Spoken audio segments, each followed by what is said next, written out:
Good afternoon class. आज हम लोग 10 जुलाई की अपनी करंट अफेयर्स को स्टार्ट कर रहे हैं। ठीक है, इंपॉर्टेंट करंट अफेयर्स जितनी भी रही है ऑल ओवर द वर्ल्ड में। चलो आइए, हम लोग पास एक सबसे पहली न्यूज आ रही है एक बर्ड से related. It is the Egyptian vulture. अच्छा, ये जो है इंडिया के सदर्न एरिया में, ये इसका नाम है इजिप्शियन वल्चर। तो इसका बेसिक ओरिजिन जो है इजिप्ट के रीजन में ज़्यादा रहता था, पर ये इंडिया के जो ये सदर्न रीजन्स हैं यहाँ पर ये माइग्रेट होके आता था। ठीक है, पर रिसेंटली बहुत समय से ये वल्चर की स्पीसीज इस रीजन में नहीं दिख रही है। ठीक है, यहाँ पे दिखना स्पीसीज बंद हो गई है। कौन सी स्पीसीज? इजिप्शियन वल्चर की स्पीसीज। ठीक है, देखो क्या है, स्मॉलेस्ट वल्चर स्पीसीज ग्लोबली, सबसे छोटी स्पीसीज के बारे में। जितने भी वल्चर की स्पीसीज होती है सबसे छोटी है, स्मॉलेस्ट है। ठीक है, almost disappeared from the southern India. ये सदर्न इंडिया से एकदम से डिसअपियर हो गई। क्यों डिसअपियर होगी? सबसे पहला रीजन इनके हैबिटेट हैबिटेट को हम लोग डिस्ट्रॉय कर रहे हैं। दूसरा, हम लोग क्या कहते हैं, अपने क्रॉप्स में क्या करते हैं, पेस्टिसाइड्स डालते हैं। ठीक है, पेस्टिसाइड्स डालते हैं, केमिकल्स डालते हैं। ठीक है, और वल्चर्स का काम क्या है? They are the scavengers. ये जो है कोई भी अगर ऑर्गेनिज्म जैसे माउस या डॉग कोई मर जाता है तो उसकी डेड बॉडी पे फीड करते हैं। तो कई बार क्या करते हैं हम लोग, जो है कई एनिमल्स को पॉइजन कर देते हैं, या हम लोग पेस्टिसाइड्स और केमिकल्स यूज करते हैं तो वो एनिमल फीड कर लेता है, एनिमल मर जाता है, और फिर उस एनिमल को ये लोग फीड करते हैं तो इन लोग की भी डेथ हो जाती है। तो इनडायरेक्टली ये दोनों चीजें बहुत अफेक्ट कर रही हैं, जिस वजह से ये देखने को नहीं मिल रहे हैं। ठीक है, इनका हैबिटेट कैसा होता है? ओपन ड्राई होता है। ठीक है, कहाँ कहाँ पे मिलते हैं ये लोग? यूरोप में, सदर्न यूरोप में, अफ्रीका में, सेंट्रल एशिया में, इंडिया में। ठीक है, ये स्कैवेंजर्स होते हैं। ये जो है वेस्ट प्रोडक्ट खाते हैं। कोई इंसान सॉरी, कोई जानवर मर गया या किसी जानवर ने कोई उसका वेस्ट प्रोडक्ट हुआ, ठीक है, उसको ये लोग फीड करते हैं। अगर जानवर ने कुछ गंदा खाया है तो उसके वेस्ट पे भी कुछ गंदा आएगा, और वो अगर ये कंज्यूम करेगा तो इसको भी दिक्कत होगी, जिससे ये डेथ हो जाएगी इसकी। ठीक है, ये बहुत इंपॉर्टेंट ऑर्गेनिज्म है हमारी फूड चेन का। क्यों?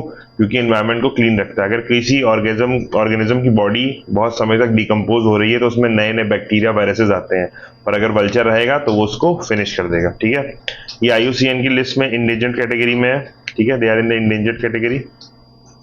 देखो, habitat loss, poisoning and human disturbances की वजह से इनके हैबिटेट में इशू आ रहा है, जिस वजह से इनकी पॉपुलेशन कम होती जा रही है। तो हम लोगों ने क्या सबसे पहले चीज सुनी?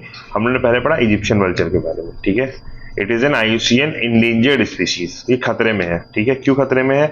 हैबिटेट लॉस हो गया, पॉइजनिंग हो जा रही है इसको पेस्टिसाइड और केमिकल से। ठीक है, और ह्यूमन ने इसके एरिया में डिस्टर्बेंस क्रिएट करा, जिससे अब ये जो है इनकी पॉपुलेशन काफी कम हमको दिखती है। ठीक है, कहाँ कहाँ के रीजन में प्रेजेंट होते हैं हम लोग को पता है, southern Europe, Africa, central Asia और इंडिया में। ठीक, स्मॉलेस्ट वल्चर स्पीशीज है। तो कल के दिन पेपर में पूछा जाए कि which of the following is the smallest vulture species, और उसमें अगर नाम होगा इजिप्शियन वल्चर स्पीशीज का, तो हम लोग इजिप्शियन वल्चर को मार्क करेंगे। ठीक है, चलो नेक्स्ट क्वेश्चन पे आते हैं हम लोग। ठीक है, देखो, एक ACITI करके एक ग्रुप फॉर्म हुआ है। इस ग्रुप का नाम है Australia Canada India technology innovation partnership. ठीक है, इसमें क्या है, ये लोग पार्टनरशिप कर रहे हैं किस लिए? सस्टेनेबल डेवलपमेंट करने के लिए। सस्टेनेबल डेवलपमेंट क्या होता है कि मान लो कि हम लोग अपने एनवायरमेंट को बिना डिस्टर्ब किए अगर कोई डेवलपमेंट कर रहे हैं तो उसको हम लोग क्या कहेंगे? Sustainable development. ठीक है, अब जैसे मान लो ये पहाड़ है हमारे, ठीक है, अब अगर इन पहाड़ों पे हमको रास्ता बनाना है तो क्या हम लोग एक प्रॉपर रास्ता धीमे धीमे पहाड़ों को थोड़ा थोड़ा स्लोली स्लोली कट करके रास्ता बना सकते हैं। ये हमारा क्या हुआ? सस्टेनेबल डेवलपमेंट में। एक और ऑप्शन हम लोग कर सकते हैं क्या? हम लोग ये कर सकते हैं कि इस पहाड़ को, सारे पहाड़ों को ऐसे पूरा डिस्ट्रॉय करके पूरी फ्लैटलैंड बना दे और बिल्कुल स्ट्रेट रोड बना दे। तो ये सेकंड ऑप्शन एक सस्टेनेबल डेवलपमेंट नहीं होगा। ठीक है, जैसे आज हम लोग की क्या होती है, हम लोग की जो बड़ी बड़ी फैक्ट्रीज होती हैं उनका क्या कहते हैं, सारा पॉल्यूटेंट वाटर कहाँ जाता है? रिवर्स में जाता है। रिवर्स पॉल्यूट होती हैं और वही पानी हम लोग पीते हैं, तो हम लोग को हेल्थ इश्यूज होते हैं। तो क्या ये सस्टेनेबल डेवलपमेंट है? नहीं। वाटर को रिवर में डालने से पहले आपको उसको प्रॉपरली ट्रीट करना चाहिए। उसके अंदर में जितने भी हार्मफुल केमिकल्स हैं उनको वहीं पे रोक के नॉर्मल वाटर रिवर्स में भेजना चाहिए। पर क्या हम लोग वो चीज़ करते हैं? नहीं करते हैं। तो सस्टेनेबल डेवलपमेंट नहीं हो पा रहा है। तो ये जो पार्टनरशिप है ये बनी है सस्टेनेबल डेवलपमेंट में, ग्रीन एनर्जी की तरफ, ग्रीन एंड क्लीन एनर्जी, ठीक है, एंड रेजिलियंस इनोवेशन।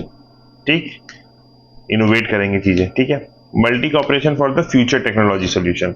ये फ्यूचर में जो टेक्नोलॉजीज आएंगी उसमें आपस में तीनों कंट्रीज ऑस्ट्रेलिया, कनाडा, इंडिया एक दूसरे के साथ कॉपरेशन एस्टैब्लिश करेंगे, एक दूसरे की हेल्प करेगी टेक्नोलॉजी अडॉप्ट करने में, टेक्नोलॉजी को और एडवांस करने में। ठीक है, चलो ये सब इसके सेम पॉइंट्स है, ये देख लेना। ठीक है, चलो नेक्स्ट न्यूज पे आते हैं हम लोग। ये न्यूज बहुत इंपॉर्टेंट नहीं है, ये न्यूज है PM Modi addresses Indonesian parliament. First prime minister ऐसे बने जिन्होंने इंडोनेशिया की पार्लियामेंट को एड्रेस किया। ठीक है, इससे क्या हुआ, अभी हम लोग ने देखा था 34th अवार्ड मिला था इंडोनेशिया का। उस अवार्ड का नाम क्या, कमेंट करो सब लोग जो देख रहे हो। ठीक है, 34th अवार्ड मिला था ना। तो इसके बाद एक टेम्पल में गए थे, कल की न्यूज में हमने देखा था एक टेम्पल में गए थे, उस टेम्पल का नाम क्या, कमेंट करो सब लोग। तो उसी के बाद प्राइम मिनिस्टर मोदी ने इंडोनेशिया की पार्लियामेंट को एड्रेस करा। जैसे अपने यहाँ की पार्लियामेंट में जाता है वैसे वहां की पार्लियामेंट में गए। ठीक है, इससे इन दोनों के, इंडिया इंडोनेशिया के रिलेशन स्ट्रांग होंगे। ठीक है, ठीक, डिप्लोमेटिक माइलस्टोन एक अचीव किया। भाई कोई लीडर आ रहा है आपकी कंट्री की पार्लियामेंट में, आपके मेंबर ऑफ पार्लियामेंट को एड्रेस कर रहा है, तो बहुत बड़ी अचीवमेंट होती है किसी भी कंट्री के लिए। ठीक है, चलिए नेक्स्ट न्यूज आते हैं। देखो, एक क्या कहते हैं,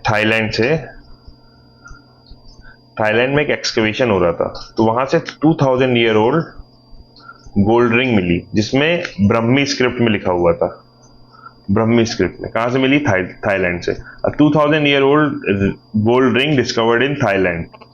एंशिएंट ब्रह्मी स्क्रिप्ट थी, ब्रह्मी लैंग्वेज में उसमें लिखा हुआ था। ठीक है, ठीक, ये समझ में आया कहां से मिली है, थाईलैंड से मिली। क्या मिली है, गोल्ड रिंग मिली है। कौन सी लैंग्वेज में लिखा हुआ था, ब्राह्मी लैंग्वेज में। ठीक है, ब्राह्मी स्क्रिप्ट में उसमें लिखा हुआ था। ठीक है, चलो नेक्स्ट न्यूज पे आते हैं हम लोग। अब देखो, एक्सरसाइजेस, मैत्री exercises, bilateral military exercise between India and Thailand. ये इंडिया और थाईलैंड के बीच की एक्सरसाइजेस हैं। ठीक है, ये सब उसमें। ठीक, next in situ exercise.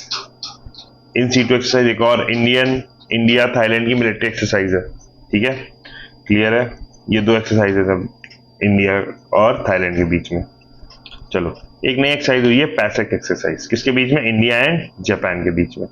India and Japan के बीच में एक न्यू एक्सरसाइज हुई है जिसका नाम है पासेक एक्सरसाइज। ठीक है, ये पासेक एक्सरसाइज सिर्फ जापान के साथ नहीं होती है, ये और भी कंट्रीज के साथ होती है। ठीक है, तो ये मत समझना कि पासेक एक्सरसाइज सिर्फ इंडिया और जापान के बीच में होगी, ये एक एक्सरसाइज का कॉमन नेम है। ठीक है, चलो कहां पर कंडक्ट की गई है, मुंबई, इंडिया में। इसमें जो इंडियन नेवल शिप INS सूरत ने पार्ट लिया था। ये किस प्रोजेक्ट के अंदर बना है, प्रोजेक्ट 15B। इस प्रोजेक्ट के अंदर क्या डेवलप हुआ था, INS सूरत। ठीक है, चलो, और जापान की नेवी आई है इंडिया में, मुंबई में, इस एक्सरसाइज में पार्ट लेने। क्यों, ताकि ये दोनों जो है अपनी नेवल स्ट्रेंथ को स्ट्रॉन्ग कर सकें, कल के दिन अगर जरूरत पड़े तो दोनों कंट्री की नेवी एक साथ आके कर सके। ठीक है, आओ देखो, DRDO ने एक रॉकेट लॉन्चर टेस्ट किया है। इस रॉकेट लॉन्चर का नाम क्या है, पिनाका। ठीक है, कहां से, चांदीपुर, उड़ीसा से। ये DRDO की टेस्टिंग रेंज है, DRDO यहीं से टेस्टिंग करता है। ठीक है, जो पिनाका रॉकेट है, ये एक पिनाका रॉकेट लॉन्चर है ये। ठीक है, इसका नाम जो पिनाका है, ये शंकर भगवान शिव जी के त्रिशूल जो होता है, ऐसे त्रिशूल पे रखा गया है पिनाका। ये 12 रॉकेट्स को 44 सेकेंड्स में लॉन्च कर देगा। ये इस टाइप से होता है, ऐसे तुमने देखा होगा, इस टाइप से। ये जो है ऐसे यहाँ पे नीचे एक ट्रक पे माउंट होता है, ये नीचे ट्रक होता है, ऐसे आर्मी का मिलिट्री ट्रक होता है, उसके ऊपर ही ऐसे माउंट होता है, इसमें ऐसे ऐसे इस टाइप से होता है। ये ट्रक है, तो ड्राइंग के लिए सॉरी, इस टाइप का ट्रक होता है। ठीक है, ये एक बार में 12 रॉकेट को 44 सेकेंड में लॉन्च कर सकता है। इसके दो वेरिएंट है, MK1 एंड MK2। MK1 की रेंज है 70 किलोमीटर एंड MK2 की रेंज है 120 किलोमीटर। DRDO ने डेवलप किया था मल्टी बैरल लॉन्चर सिस्टम। ठीक है, अभी रिसेंटली आर्मेनिया करके एक कंट्री है जिसने इस रॉकेट लॉन्चर को लेने में इंटरेस्ट अपना दिखाया कि वो इस रॉकेट लॉन्चर को परचेज करेगा। ठीक है, चलो नेक्स्ट न्यूज देखो, India funded Nepal monastery wins UNESCO award. देखो 2015 में क्या हुआ था, 2015 में नेपाल में एक अर्थक्वेक आया था। ठीक है, इस अर्थक्वेक में जो मोनेस्ट्री थी ये पूरी डिस्ट्रॉय हो गई थी। ठीक है, ये पूरी मोनेस्ट्री डिस्ट्रॉय हो गई थी, तो क्या हुआ था कि इंडिया ने नेपाल की मदद करी थी पैसा देके और लोगों को भेज के, ताकि इस मोनेस्ट्री को वापस से रिकंस्ट्रक्ट किया जाए, इसको बचाया जाए। तो आज इसी मोनेस्ट्री को क्या मिला है, यूनेस्को कंजर्वेशन अवार्ड मिला है। क्या मिला है, UNESCO conservation award for excellence in heritage restoration. ठीक है, इंडिया नेपाल, पर इंडिया देखो, इंडिया नेपाल की फ्रेंडशिप इतनी अच्छी कि नेपाल में कुछ हुआ तो इंडिया ने हेल्प करी, पर आज नेपाल जो है इंडिया को लिपू लेक, काला पानी, इनके लिए क्या कहता है कि ये नेपाल का पार्ट है। ठीक है, चलो नेक्स्ट न्यूज आते हैं हम लोग। अब तो रिवीजन पॉइंटर्स है, ये तुम लोग अपने आप देख लेना, सारी न्यूज़ कवर है, उसके एक एक पॉइंट है, इन सबको याद कर लेना, रिवीजन के लिए आसानी रहेगी। चलो, what is the conservation status of Egyptian vulture, मतलब IUCN स्टेटस क्या है, एंडेंजर्ड। ठीक, नेक्स्ट क्या, विच 3 कंट्री ACITI पार्टनरशिप में, इंडिया, ऑस्ट्रेलिया एंड कनाडा। बिल्कुल सही। In PM was the first Indian PM to address which parliament, Indonesian parliament. PM Modi first PM बने जिन्होंने इंडोनेशियन पार्लियामेंट को एड्रेस किया। What ancient script was found in the gold ring in Thailand, that was Brahmi script. ठीक, next of name the India Thailand joint military exercise, तो दो होती है, Maitree exercise और इन स्टू एक्सरसाइज। इन स्टू एक्सरसाइज दो एक्सरसाइज होती है। Which Indian ship joint PASSEX exercise with Japan INS Surat, कहां पे, in Mumbai. It was developed under project 15B। ठीक है, what is the maximum range of Pinaka rocket launcher, 120 kilometre. किसका, पिनाका लॉन्चर मार्क 2 का। मार्क 1 का कितना है, MK1 का कितना है, 70 किलोमीटर। ठीक है, चलो next, which country monastery funded by India one UNESCO award, that was Nepal.